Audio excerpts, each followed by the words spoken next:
Before we begin today's episode, this is a quick but important content warning. This episode discusses suicide and substance abuse. We are including this content because it is relevant to our guest's story, and discussing it can help normalize the struggles that we are all at risk of facing, as well as the help that is available. If you or someone you know is struggling, please call, text, or chat with the Suicide and Crisis Lifeline at 988, or contact the crisis text line by texting TALK, TALK, to 741-741. Welcome to the Bringing Up Business podcast, where we talk about business and parenting.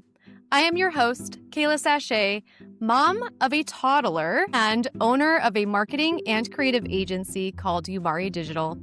Umari Digital specializes in websites, marketing, and branding to help businesses grow. I'm looking forward to chatting with today's guest, Jeremy Owens. Jeremy is the third generation in the remodeling industry, and he is also the owner of two businesses. The first is called 3 Generations Improvements, and the other is U.S. Construction Zone. His grandpa, Bob Owens, started in construction in 1956. And with his dad's integrity-filled leadership, Jeremy has enjoyed a successful 24-year career in construction. Jeremy's newest venture and passion project, U.S. Construction Zone, was founded in 2021, and it became a catalyst in finding Jeremy's voice in the construction industry. As a sought-after podcast guest, obviously he's on this show, I sought after him, and networker, Owens is influencing the construction industry in positive ways. He desires to leave a lasting legacy that his family business and 3 kids will be proud of. He is the host of a popular monthly live podcast called Construction Executives Live, where he enjoys learning from and highlighting the greatest minds in the industry. Finally, he is a proud father of 3. He is a coach for his son's sports teams, and he is an outdoorsman. Jeremy, welcome to the show. Thank you, Kaila, for having me. I love the introduction. Thank you for that. I wish I had that looped into my house so that my kids gave a crap, right? You know what? I'll send you the script, and then you can put it on like a teleprompter or something around, each room. Yeah. Remind us, how old are your kids? I have a 20, 18, and 14-year-old. So you kind of spread out a little bit, but 2 of my older daughters, they're now into college years, and my son's entering high school next year. So we're really one left in the under school, and everybody else is in college. So it's different rhythm for sure. It's allowed me to have a little bit of extra free time that I didn't have. Like when they're all preteen and in sports and music and things, there was no free time. But now I kind of have a little bit of a break here and a chance to exhale. I get that. I get that. My son is 2 and 3 months as of today. And yeah, my bandwidth is maxed out. I can only imagine adding in all of the sports and school functions and all of the other things that kids get into. So yeah, that must be nice. That must be nice. On the flip side, it sounds like they're a little too cool for you now, and Yeah, really no, fun. exactly. Yeah, they end up having, friends life and jobs and things that take them away from family, which is cool. Like people ask me, "Oh, what's your favorite age?" It's always the age they're at now. Like honestly, it's every time I don't want to go back. I don't want to start over. I really do like the way they are because now it's different. Now it's become more of a friendship with my daughters, and there's a lot less parenting going on. Trying to take myself out of the, imparting my wisdom, Yeah. biting my tongue a little bit more, but, doing my best with that. So would you say that you have a relationship with your kids that enables them to be able to come to you with things? Is that what I'm hearing? Definitely, definitely. My kid's mom and myself were very open people. We talked about our mistakes. We weren't the parents that were like, no, you can't, no, you shouldn't. It was more like, hey, this is what happened when I did that. And so it's always been very honest and open. And I think that obviously opens the door for that kind of more robust communication as they get older. So yeah, we talk about all the good stuff and bad stuff, and it's very rewarding. I can't say enough about how difficult it was to parent, especially with the technology that they had, going through COVID and going through some things that really was a struggle, some death in the family and things like that, where it was like they've had some stuff come at them. And I'm just hopeful that that is a character building thing for them in their future. So that's the hope. Obviously they'll be prepared for some things, in the future, because we all have them, right? It's life. Yeah, yeah, that is life. I'm inspired by how you've been able to stay honest with your kids and share with them, like, hey, this is what I did. I actually made that mistake. Because I feel like there's a lot of pressure on parents to try to have this facade of like, just listen, do as I say, right? I'm going to Mhm. tell you what to do, and we're just gonna pretend like I'm not a human. I'm just a superhero who can do no wrong as a parent, right? So it's Yeah. yeah, that's so Yeah, no, inspiring. it's different. I mean, obviously everyone's got a different upbringing, right? And I'm very cognizant of that in my life, and I think that I've always had that ability to see through some of the noise and some of the reactions and responses that you get from people. I mean, I kind of go like, "Ah, I wonder what happened to him or her growing up," because life is hard for everyone, really, but when you don't have an upbringing that's solid, it's even harder. And so I try to kind of put that lens on when I'm getting a response that I don't like. Take a minute to go like, maybe they're having a bad day, or maybe they've had a bad life so far. So it's been kind of it's a learning experience for me, but it's also been something I've done since I've been young. So it's something that I really think it's a God given skill that I'm happy I have. Oh, that is so cool. Being able to give the benefit of the doubt to somebody when they are not acting in a way that we expect them to or would hope that they do. I feel like that's not only giving grace to the other person, but it's also giving grace to ourselves and not having to hang on to an unnecessary anger or any other unnecessary feelings. Instead, we can just be at peace and say, you know what, that other person is humaning. I'm a human too. Sometimes I mess up and this is how we do it. This is how we do life. Yeah, I mean, and you could take that everywhere. It travels well, and in business, it's the same thing, right? It's get a bad response from a client, and maybe somebody gets angry or upset, and like it's so easy, especially for construction people. We all have a little bit of an ego, and it's easy to respond with anger and with like, you're right, and let's just dig your heels in and let's make sure they know I'm right, when it just doesn't make any sense. It's so much easier just to apologize, redo something, and move on, because that stress level, it just ramps up Yeah. quick, and you can feel it. It's a physical feeling, and it's like a weight on your shoulders and on your chest, and there's sighing going on all day, and you're like, why am I sighing all the time? I can't get a deep breath, and you realize what it is, and you just got to cut that out. It's not worth the whatever that is. It's just not worth it. 100%. You know, Mhm. it wasn't until I hired a life coach that I learned that our emotions, particularly the negative ones too, live in our body and exhibit themselves in physical ways. I had never connected that. I never knew that that was a thing until she taught me. Her name is Randy. She was amazing.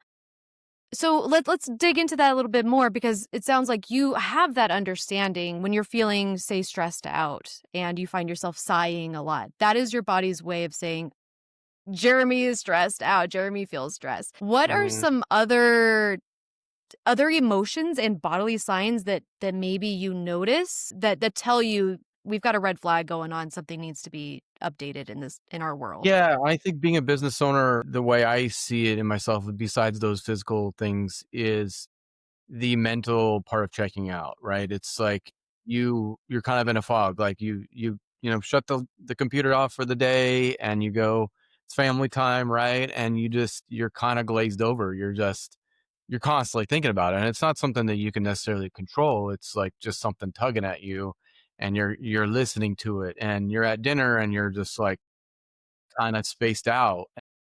So I think that's the way I recognize it the most is like, family members saying, "Are you there?" kind of thing. And it's, it didn't happen often. It definitely wasn't something that was a common occurrence, but at the same time, like that is part of being a business owner that a lot of folks don't realize is that you carry a lot with you and there's a lot on you. When you're feeding a lot of mouths and there's things aren't going well or whatever it may be, it's usually on the owner. It's the one submitting payroll, right? And if it's tough, if times are tough, or if there's a tough client, you're the one that feels that everybody else is sleeping well that night.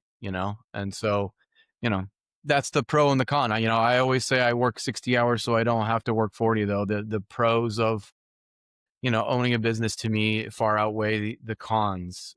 For me, it's always been about, freedom of time. Oh, I haven't missed my kids anything. I haven't missed their games or the recitals or their performances. It's like that to me is invaluable. oh, that is huge. Yes, that is a huge, huge benefit. You did talk about some of the cons, and I think it's important to be honest about what, not that you're not, but it's important to showcase, hey, this is all that comes with owning a business. And as we know, this show is for people who may be interested in starting a business. So it's really important to understand what we're getting into. Now, for you, it sounds like you inherited one of your businesses from your dad, who inherited it from his dad. Is that correct? So it was a little bit more complicated than that. My dad and grandpa owned a business up in Spokane, Washington. That's where my family's originally from, called Owens Western Builders, and that's where they really operated in the 70s. And we moved down to Folsom, California in the late 80s. So in that time frame, I was going through school. I went to college, got a degree. After that degree, my dad and I hooked up. So our second business at that time, called Three Generations Improvements. So he kind of gave me the reins right away. I mean, he always knew what his lane was, and that's always been in sales and dealing with clients, and he's great at it. And he knew my lane would be the ownership piece. So it's something I've had from the beginning. Going on almost 25 years or so in this seat, and it's great. Like I said, there's so many things to be very grateful and blessed for. You said kind of some of the negatives. I mean, besides those moments of difficulty. I mean, think of 2008, 2009. I wanted to have a business then. It was awful. So big moments of economy you feel, obviously. The small things are the ones that are a little bit hard to measure. But like I said, those times of checking out, I know that my ex-wife, Valerie, who we're best friends now, and she'd comment a lot about you're on vacation and you're still kind of checking in on the business. And, when you're small, it's not something you want to do. It's not something that I felt like I really had to necessarily, but at the same time, it was like, if I don't follow up, it just gets worse for me. And so if there's a client that needs something and we try to do our best to pass that on to others, but if it's something that the business needed me for, if I wait a week, that particular client goes from a level 1 to a level 10. Right. So it's like there are things about business that unless you own one, you won't understand. And ideally you want to get to the level where you have that second in command and third in command and fourth in command that can just drive the business for you. We kind of built it to be a little more lean and mean and to be a little bit, less overhead, which that's the con part, right? Is that you kind of are on a lot. And so that it does have an effect on the family. And I was very present, but at the same time, you know, in the morning when they're still sleeping, I'm probably down in the lobby of the hotel drinking coffee and on my laptop. So those are little tiny things that yeah, my kids saw me working hard and they always have, but it's also that business ownership piece where if you are not a business owner, you're not even bringing your laptop. So it's those little things they add up, but like I said, they on the ledger for me, it still is so much more positive. Yeah, yeah, 100%. I have been self-employed since 2016. I've taken a handful of vacations and they were bona fide, like, don't try to contact me because I am off the grid. And yet I still found myself going on my phone into my email, making sure that there were no fires. And that's Right. just kind of part of being that lean, mean, having having a smaller team and making sure that, like, you being the boss and you running everything, you being the manager too, that's what's involved. You have to check up on your business and make sure that there's still a pulse and things are still going on. Yeah. Yeah. I mean, a lot of people could call that a negative, but to me, it's like, that's the position you're in, right? Like if you want to take that time off, then A, you need to either build a bigger team and have replace yourself better, or B, you don't own a business. Because like if you're just gonna be that person that is gonna take, 7 to 10 days of completely checking out and thinking everything's gonna be great when you get back, you got a rude awakening. And now you have this thing with like online reviews, and there's so much power that folks have, especially homeowners and clients, that, you don't want to mess with your business like that. Yeah, yeah, that's a solid reminder for everybody out there with a business and with an online presence. Make sure you're constantly combing through, not constantly, but make sure you are regularly combing through that online presence to make sure that the what's being said about your business is accurate, right? And so if there's for example, if there's a negative review and it's not accurate, it's got to be addressed and that has to be figured out. Or vice versa, if there's a negative review and it is accurate, maybe it's something about your something that your team did or maybe that even you did, that also has to be addressed. You want to make sure you're in service of people and not to the detriment of others. And now, a quick message from our sponsor. Looking for a smarter, more secure way to manage and protect construction or remodel funds? At BuildSafe Escrow, they offer simplified escrow and draw services tailored specifically for the construction industry, ensuring your funds are protected every step of the way. As a trusted neutral third party, they release funds only when agreed upon milestones are met, providing transparency, security, and peace of mind for everyone involved. Whether you're building from the ground up or renovating a single room, BuildSafe Escrow ensures every project moves forward with confidence and clarity. BuildSafe Escrow milestone payments, transparent processes, trusted results. Visit buildsafeescrow.com today and learn why milestone-based payments and escrow are the future of construction.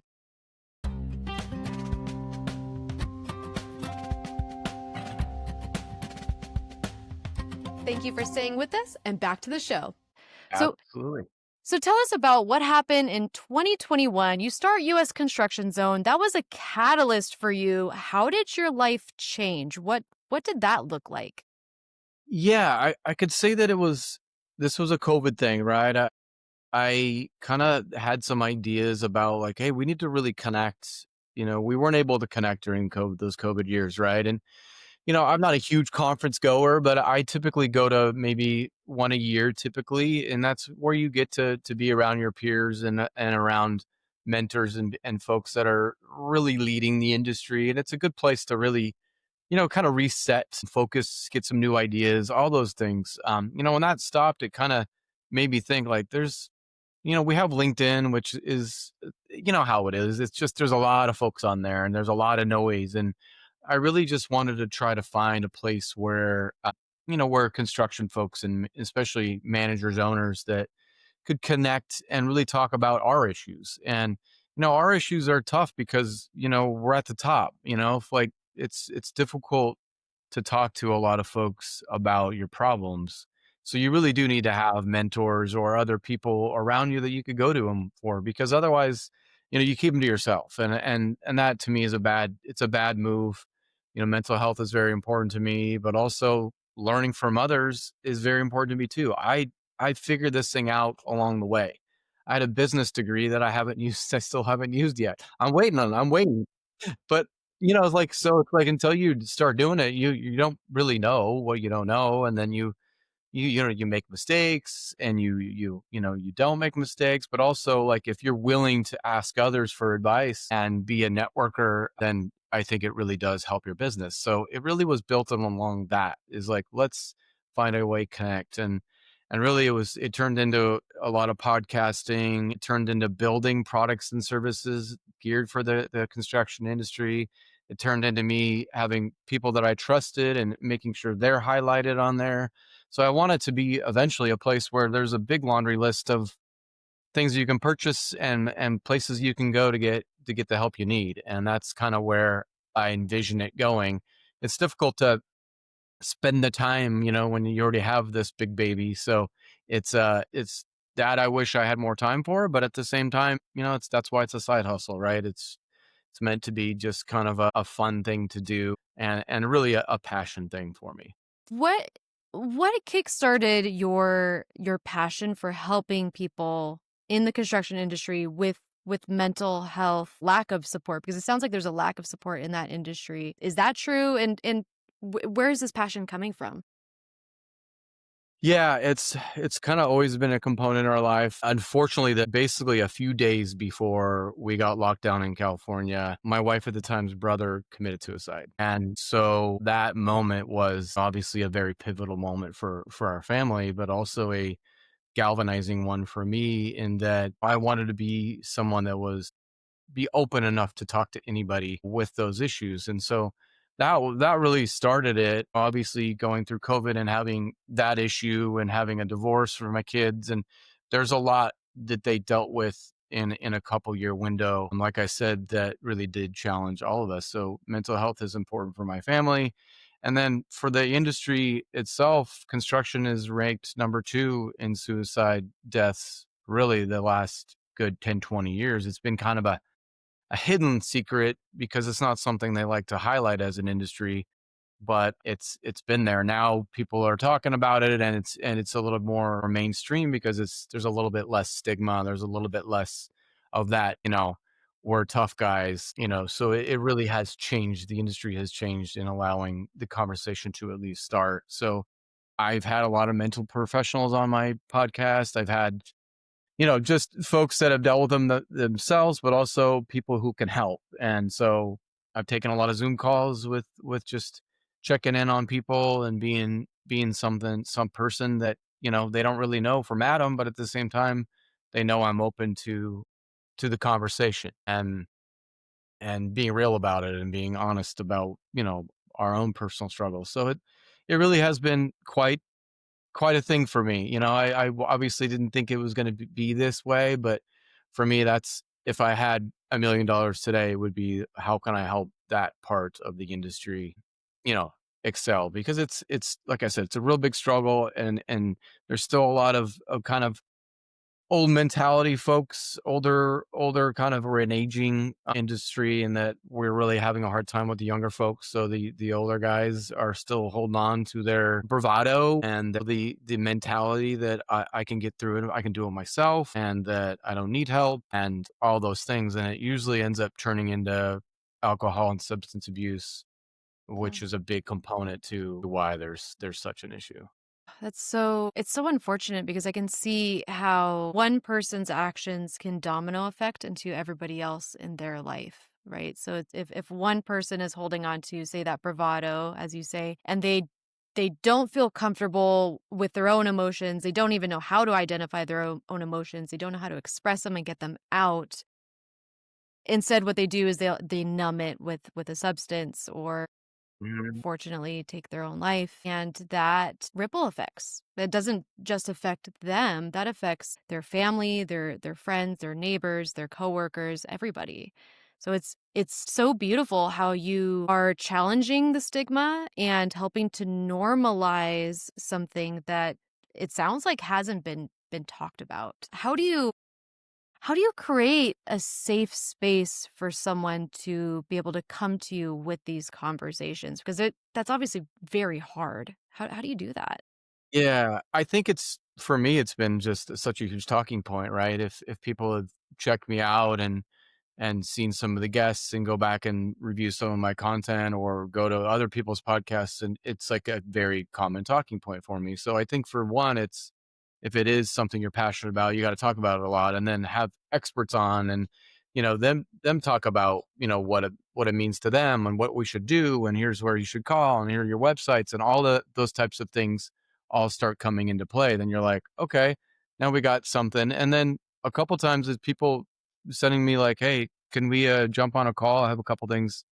Taking a call, like that's been like one of my secrets, is that you don't know what it is. You're like, look at them, you're like, I don't even know what, I mean, are they selling something? Or, like you're, for the most part, people are like, I'm too busy. I'm just going to pass on that. And for me, it was especially during COVID, it was like learning that Zoom calls are okay and that you get kind of used to them. And you're like, before you know it, you're like doing maybe one a day. And you're like, man, I'm meeting a lot of people here. This is kind of cool. You want to jump on my podcast, just like stuff like that just started coming from it. But also there are a couple people who were just fully wanted to talk. And like there were some that were in the military that, have always struggled with mental health. And, so it was just like, hey man, anytime, let's stay in touch. And so it was just being open about it. I think that's the starting point, is like, you're open about it, talk about it, take a call, be vulnerable, talk about it yourself and your own struggles with it. And then maybe they open up, maybe they don't. If they don't, that's fine. You just stay in touch and know that you're the person that if you need to talk, I can be here. I can't help you and that I can't solve it, but I can listen. And that's about the extent of my mental health capabilities. Yeah. Yeah. What is what is something that we can do as colleagues, as friends, as loved ones to look out for our circle and watch for any signs of someone who is struggling? What do we look for? How do we address it? Or do we address it? You How do know, we I think it's what I've kind of talked a lot about with my folks is that it's changed the conversation, and one of it is that we grew up in an industry, and being with my dad and grandpa, like it was all business. It was like work, work, work. You don't really even compliment people because you don't want them to get like a big head about it. You just want them to work. You don't really even know what their family situation is. You know they're married, but you don't know about what they're doing. You don't ask about their kids. You just don't ask anything. And the business meetings are all business. Hey, how do we do on sales today? How do we do in this? And it's stopping that and having moments to actually check in with people and getting one-on-one time with your team and making sure that you're asking a question, how you're doing, but then asking it again, how are you doing? Because if you just ask how you're doing, people say, yeah, I'm good. Yeah, And then right, it's just right, you're on. right. That's not checking in. You have to really get in and you have to say like, "Oh, how did that baseball game go last night?" You have to dig in. And if you're not digging in, then you can't do anything. They're not gonna come to you for anything. You're not a safe place. You're not a person they're gonna trust. So like, and that is an individual decision. That can be a business decision too. You can figure out things to do as a business. And if you're the owner that's not good at that, that's fine. Find somebody on your team that is, but you need to have a space where people can talk about their lives. And we spend so much time together, more so than probably our own family. So to not even know what's going on in their life, it's really crazy to me. But our industry was very, very much known for that. So, and there's obviously industries that are very similar. You talk about police and fire and military, and you talk about, there's farming and agriculture is right now number one in terms of suicide. So there are some industries that it's still not part of the conversation. And so that's the little tiny things you can do, but it takes time. It's chipping away. Like you're not going to say that one time and then Johnny's not going to come to you tomorrow and talk about his mental health. Right. It's going to take some time. It's going to take them actually trusting that, you know, you do, or you are looking out for 'em. Right, right. Some of my favorite work relationships are those where we hop on the phone or we hop on Zoom and there's a good 5-10 minutes of just catching up. How's your life? Mhm. How's your husband? How's this going on? How's that going on? How are your kids? Just like getting to know each other again and connect on that human level. And then we dive into all of the business stuff. And Yeah. it's something I've had the opportunity to learn through a few of my clients who've actually taught that to me, where it's like, hey, we don't have to be all business. It's okay to talk about our humanity and our well-being first before we jump into the ABCs of what has to be done next to make XYZ dollars. Yeah. We can connect. It's okay. And if anything, I'm learning as a business owner, it's worth it to do that. There's may not be an actual ROI, right? Your bottom line might not show it, but you spending that time getting to know your team, talk to them, and even hold them during the hard moments. I've had team members come to me and be like, Kaila, I'm struggling right now. And be like, okay, like that's okay. That's okay. Yeah. You're allowed to struggle. Yeah. You're allowed to struggle. If you can't meet the deadline, that's okay. We'll figure it out. Like your Right. humanity is more important than the business dollars and cents. Those will figure themselves out always. And I feel like maybe part of that comes from an abundant mindset. I don't know. I don't know because it can get really easy to get caught up in scarcity. What do you think? Yeah. Yeah, no, definitely. I mean, I think you're right in that it's not measurable at the moment, but I think it does hit the bottom line, and like retention is important, right? And Hmm. and I think for our industry, we had the biggest problem with we commoditize everything. Everything's about numbers, and before you know it, your top sales guy is going to your competitor because the number is just slightly better. And sure, he has no reason to stay.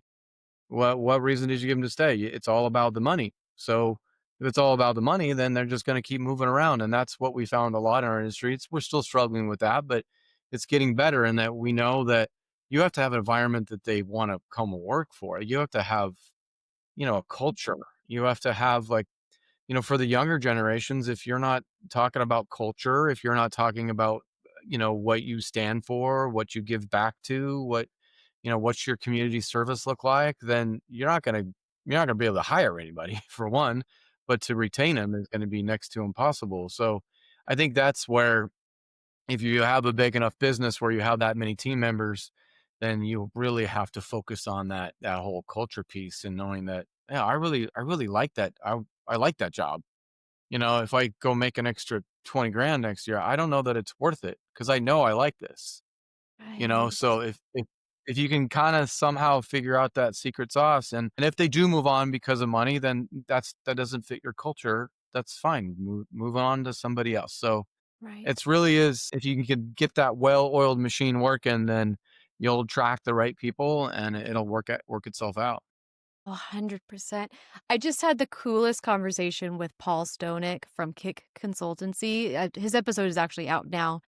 And we talk about how you can go out and buy the coolest office, the coolest, nap pods and coffee station and all the coolest things. But realistically, your employees, they care more about how they're treated, how they feel when they show up to work, the people who they are around. You can have the coolest office setup, but if you're sitting next to somebody who you don't enjoy working with, how important is the office setup really? Right? If you're under leadership who's pressing you in a way that just isn't working, are you going to stick around? Are you going to stick through that just because you have a pinball machine in the break room? I don't know. Probably not. Yeah, yeah, yeah. Yeah. No, I mean, you're right, and I'm working on this thought and presentation. It's kind of more in my head at this point, but it's really about finding your why, and everybody's different, right? I mean, everybody has a different some are, motivated by money, and some are motivated by recognition, and some are motivated by quality time and freedom of time to spend elsewhere. You know, some are not motivated by any of those things, and they want less days work. You just don't know. So if you don't find out what that is, because a lot of people in our industry, they just go right to sales. They just go right to, here's our scoreboard. We're going to recognize the top salesperson. They're going to get an extra whatever, and that's it. Like, so everyone's got to fit in this box of like, okay, I got to sell more. But a lot of people aren't motivated by that. They're like, I don't even want the extra $1,000, and I really hate the scoreboard thing. Like, so like you got to find out what motivates. You almost have to customize it for each person and go like, hey, what is it that what do you like? You like money? Do you want, a Friday off? Do you want, like, how do we help kind of motivate each one individually? And recognition for our industry has been awful forever. So like that's never been a thing. You never recognize anybody. So now it's changing in that, at least they're recognizing people for doing good things. And that's a starting point, I think. How do you figure out someone's motivation? I mean, is it as simple as asking them what do you want? Do you want more money? Do you want more days off? Or is there a different strategy? How do you figure out what your team members want? Yeah, it's tough. That's the kind of thing I'm trying to formulate. There's a couple books that are in front of me, and there's some other things that I'm kind of working through. But it really is about having the conversation first, right? And really you have to dive into it. And there might be some personality test things in there as well that I've read about that, kind of getting an idea of what motivates your team. It's not as simple as, hey, what do you want? Yeah. Because a lot of times just go to like what makes sense. Like, yeah, the money makes sense, but you really have to dig in and going to like an industry related conference, you can kind of see the differences there. Like I was just in one in Chicago, and it's really all about when you're there, it's all about highlighting the biggest, like, we did 150 million last year, and you're seeing all this kind of play out, and you're like, that doesn't motivate me personally. And I'm sure there's other folks that feel the same way, but for a lot of people, there's a competition that happens. They're like, "Oh, okay, I got to really get to this. How do we kind of level up with them?" And so, like, it's interesting, but you kind of know right away where you fall.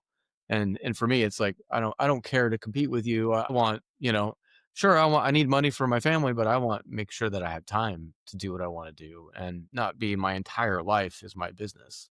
It sounds like some personal development needs to happen there for you to be able to identify it for yourself and Yeah. understanding what motivates you. Is it external factors? Is it, does it look financial? Does it look like other people's expectations of me, or is it internal? Who was it? I think it's Yeah. Gretchen Rubin's. Ooh, I've got to link this in the show notes, but a really cool author. She dives into the 3 personality types and, is it Mm. extrinsic, is it intrinsic, or are you rebellious? So it's like, how do Yeah. you respond best? What actually motivates you? Yeah, I gotta find that, add it to the show notes. But Yeah, I'll also add this one. The book that I started based on a recommendation from a friend is Start with Why, Mm, and it is a book by Simon Sinek, yes. Sinek.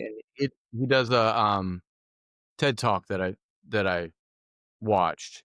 And it's really interesting because it does talk about not only like trying to find your why, but also like do it as a business and talking about your why more. And a lot of people just go right to, here's the product, here's the money, blah, blah, blah.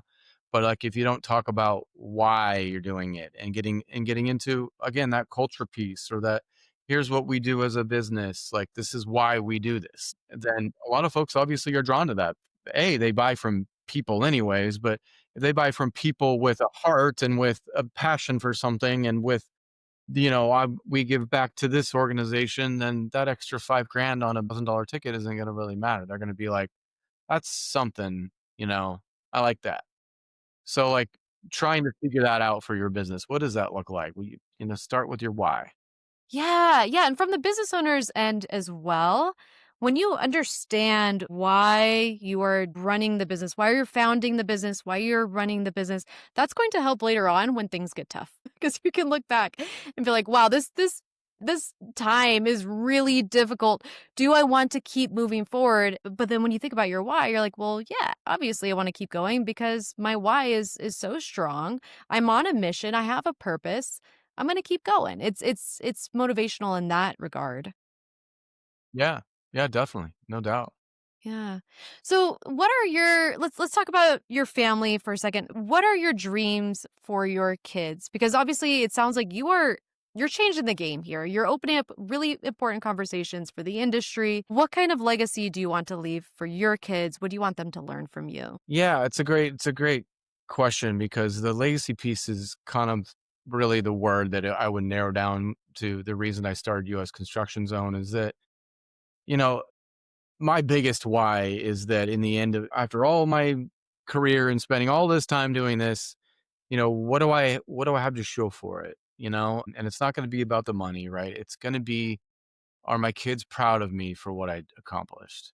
And what's cool about podcasts is that my voice is going to live on, which is great. But what else? What did you help build? What did you do in the community? And a lot of these things that I don't talk about, they're going to uncover it eventually, right? My son, who's 14, he went with me its second year to this remodeling conference called Pinnacle Experience, and he's learning about the industry. Maybe he's going to do what I do. I don't know, but it's pretty cool because we go and then we go to baseball stadiums and we have a lot of bonding time. But so he's seeing me actively in the business, and so he's seeing it firsthand. Really, that legacy piece to me is everything, and that's my biggest why is what am I going to have to show for this thing? And it's like I said, it's not going to be how much money we have or what the things we have. It'll be like, what did you do to get back to your business or your industry or your community, or all of those things. Yeah, that's so beautiful. Jeremy, where can people find you? If they need help, if they want to hire you, what resources do you have available? Where can they find you? Yeah, definitely you can email me, Jeremy at usconstructionzone.com. I'm on LinkedIn, kind of. I try to, but follow me there. You jump on my live shows. If you want to book a call for me, just ask. Like, it's an open book. I have people from our industry on my show and people from out of my industry from my show. Kayla's going to be on my show I next am. month, I believe. Yes. So like it's about, for me, people that are cool or have something to say and are passionate about something and sharing that with my audience, and it works. It's just real life, real people, real hurt, real pain, real mistakes, real things to say. It's amazing how many topics you can really uncover when you're doing it like that. It's not, for me, it's not sales 101. I really like to peek behind the curtain as much as I can with people. Yeah. Oh, that resonates. That resonates so much. As a marketer, I get into the back end of businesses to help them grow. Mhm. And gosh, I love marketing, but I don't want to run a show about marketing. I'd rather run a show about talking about business owners and what the life is like behind it. So I completely resonate with what you're saying. Thank you so much for all that you are doing. It sounds like you are positively impacting the lives of people in the construction industry. I would dare to say the lives of men as well. So thank you so much for destigmatizing a difficult topic. This is important.